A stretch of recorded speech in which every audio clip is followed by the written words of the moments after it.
without further ado, Chapter 6 is Systems of Equations and Inequalities. So systems of equations. So at the beginning we're going to always be doing lines.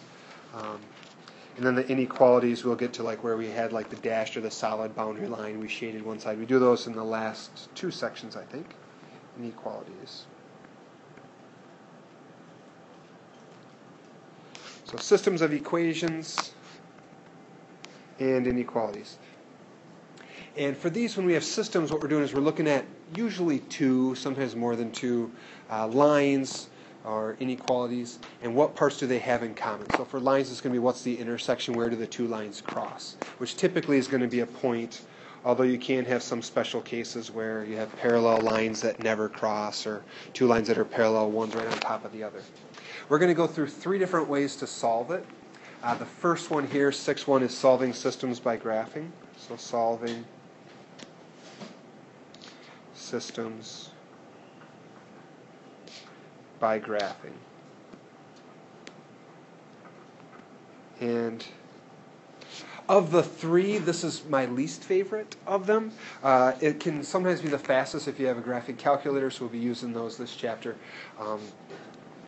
But it's not the most precise, not the most exact way. So first thing we're going to do is just going to be some terms. And I'm not as concerned that you're able to like spout these back as much as that you know what we're talking about. So write them down, write down a summary, it's up to you. But first thing, when we have a system of linear equations,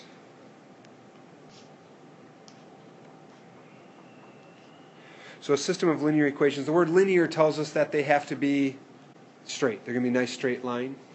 So it's two or more. I'm going to write 2 plus lines considered together. Linear considered together. And it's possible to do this same sort of stuff, finding the intersection points of like a line in a parabola. We just don't do that at this level. You do that later on in life. So the solution of a system, so what are we trying to find, typically, is going to be the intersection. So a solution of the system is the ordered pair or ordered pairs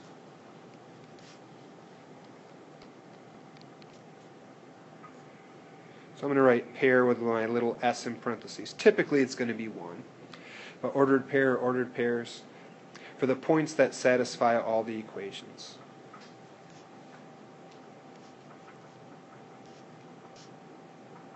I'll do the same thing with point, put the little s in parentheses. Typically it will be 1 point, but the point are the points that satisfy all the equations. And each equation is going to give us a line, so we're really trying to say what point is in both equations, which point is on both lines, or which points are going to be on both lines. So that's kind of the terms, that's where we're starting. Math, we always kind of push as math teachers like checking your answers, and most of us don't do that, right? It'd probably be wise to, but I probably fell in that same category. But here's at least how you check solutions, so checking solutions. And I've been trying to work ahead. I want to say there's one on the quiz, but I know there's some in the homework for sure that says, here's the point 3.2, is this a solution for these equations? And we'll just do an example, something like that. And so I'll say example 1 is the point 5.12, so is 5, 12 a solution to, and now as we're doing systems of equations, so groups of equations, they'll do like a big curly bracket over it, so you might want to have that being like over 2 lines. My first equation is going to be y equals 3x minus 3. And the second one will be negative 2x plus y equals 2.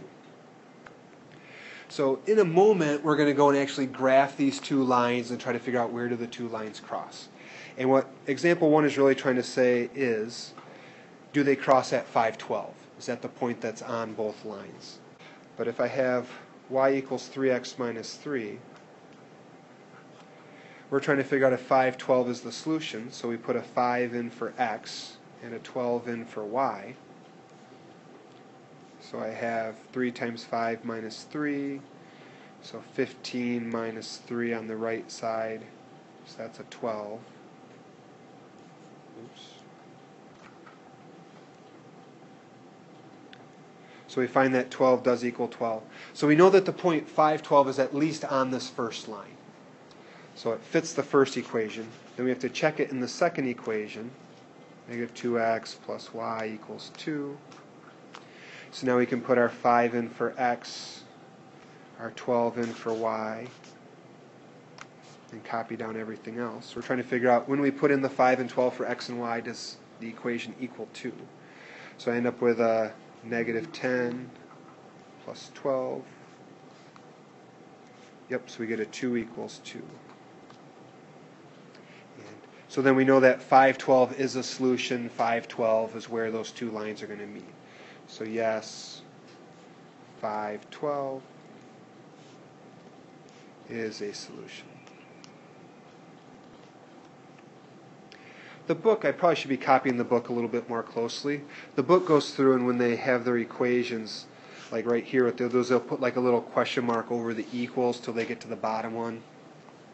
I don't know how important that is, but at least if I ask you this, if you could show a little bit of work to show you're actually checking it, instead of just saying yes or no, that'd be great.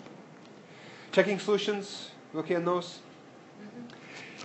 What's nice about this test is a lot of the questions are going to be, find the solution. So if you do check your work, you can turn in your test being pretty confident that I got pretty much all of these right, which could save you doing a bunch of practice questions to raise your grade. If you're going to do that, make sure you know how to check them. I've had some people that they don't ever check their work until they get to a test or a quiz, and they're checking it wrong, and like their whole world's exploding on them, and their confidence is shot. So know what you're doing. Okay, so solving a system by graphing. So what's the actual point of today? So solving a system by graphing.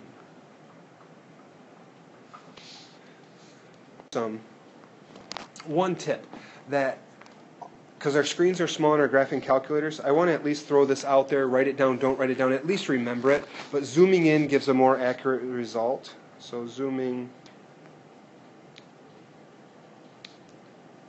in improves accuracy.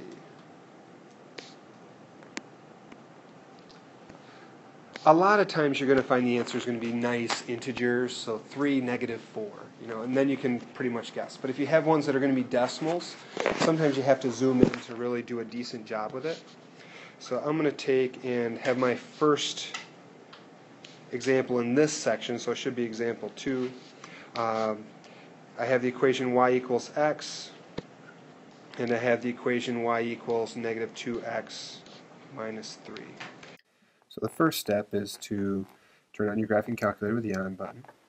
And when we want to graph something, our graph buttons are kind of up here along the top. And to put the equation in, we press this button here, the y equals button. And right now I have a couple equations in there, so I'm going to go through and press my clear button to get rid of the first one, and the down arrow, and the clear to get rid of the second. And now if I go up to my top, my y1, so my first y value over on the right, y equals x. And to do that, the button right here, the one that says x, comma, t, comma, theta, comma, n, that right there is the variable button. So I can just push that button. It gives me y equals x, and press enter. Now I can put in my second equation. When we have this negative 2x minus 3, I have to use the negative button for the negative.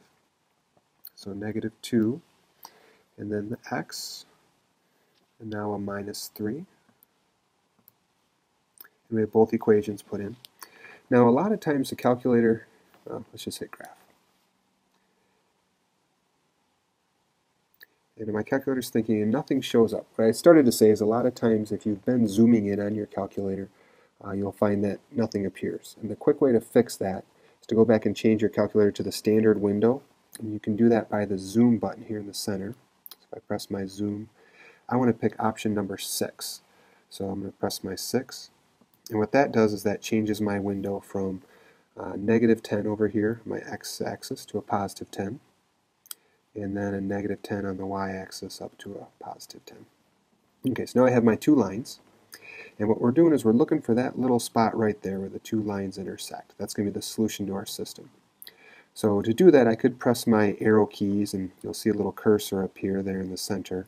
But what's going to be a little bit more accurate is if I hit my trace button. My trace button now, as I use left and right, it's going to move along my line.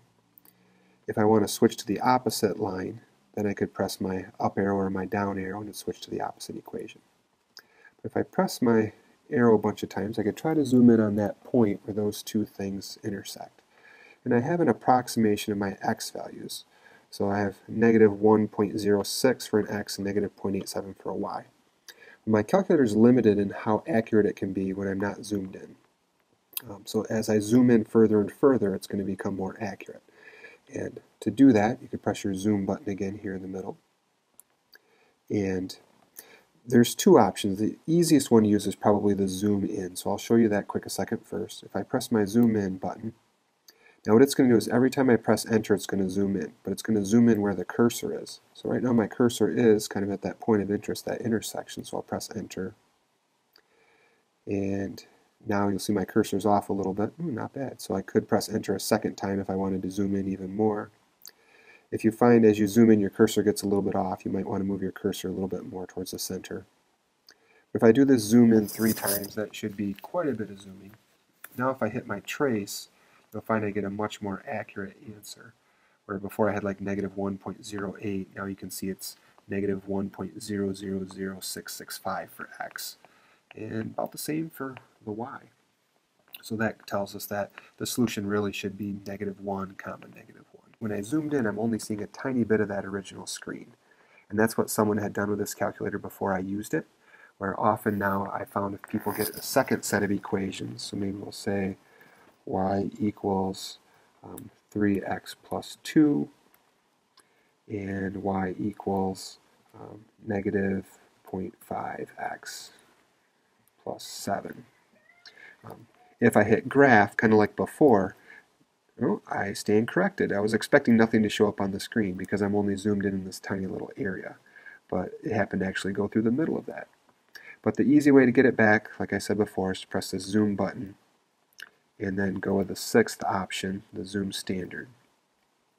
And what that's doing is it's manually changing the window back to whatever spot. Maybe to show one more quick thing, this is the zoom that I prefer to use. So if I press my zoom, there's nothing wrong with the zoom in, that's probably easiest. But for the Z box, unfortunately I'll have to show you kind of a large box to make it really make sense. But what I'm going to do is take and use my cursor to get over to like one corner of a box. If you want to zoom in fast, you want your box to be really quite small. But I'm going to go here to my bottom right hand corner of what I want to zoom into. And I'll press enter once, and you'll see it changes my cursor from this little like flashing plus sign to more of a square. Now I have a square. Now if you just go over or just go up, you're going to get an error. But if you do both, if you go over and up or over and down, you'll see it's drawing a little square. And when I get to the opposite corner, then I can press enter again. And now that's going to zoom in, I believe, much faster than if you're doing that zoom in function. Especially if you try to make your box super tiny. Now if I hit trace, I can come up with a pretty quick approximation for where these two things cross. So my x looks like it's right about 1.43, my y 6.29. If I wanted to do that same thing again, I could do the Z box. And if I make my box super tiny, so I'm going to just go up and over a tiny bit. Maybe down 3 clicks, over 4 clicks, something like that. You can kind of make the assignment more fun to see how small of a box can you make and still have the intersection still be in the window. But now if I hit trace, and it should come right about at that point. So that's going to be much more accurate. So that's how you use the graphing calculators to find points. And again, you might want to get in the habit of doing zoom 6 to just set your calculator back to your normal window. Sometimes we start out with story problems, and then from the story problems you have to go to the equations, and from the equations you go to the graphing calculator, or you solve it one of the way cooler ways we're going to learn in the next few days. But my question is this here. Write it, don't write it. John's ATV rental. No, Butch is my next guy. John's ATV rental. So I'm going to say it's $80 plus $5 an hour. I'm sure that this is really, really, really low, but I tried getting what would be a price maybe I'd pay. The next person is going to be Butch. Oh, it gets better. Butch's Backwoods Bombers. Rents them for $20 plus $25 an hour. Who said math notes weren't fun? The question is, initially, if you're only renting it for 1 hour, who do you rent from? Butch.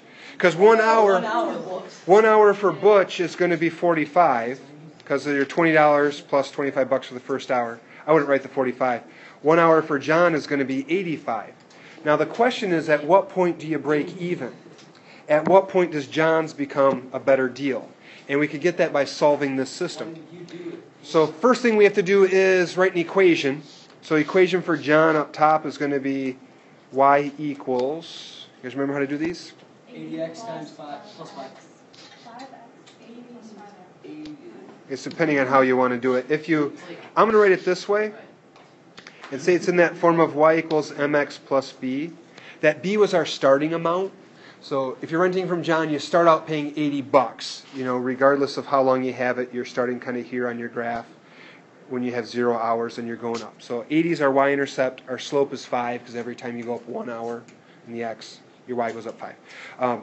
For Butch is going to be y equals 25x 20. Nice, 25x plus 20. Because you're paying $25 for every hour, so 25 times x, the number of hours, plus 20. 20 is our y-intercept, our starting amount. Once you have these two equations, you could take them both, pop them into your graphing calculator and solve it by graphing. Or you could do one of the other ways we're going to learn the next couple days, which I think you'll find is easier.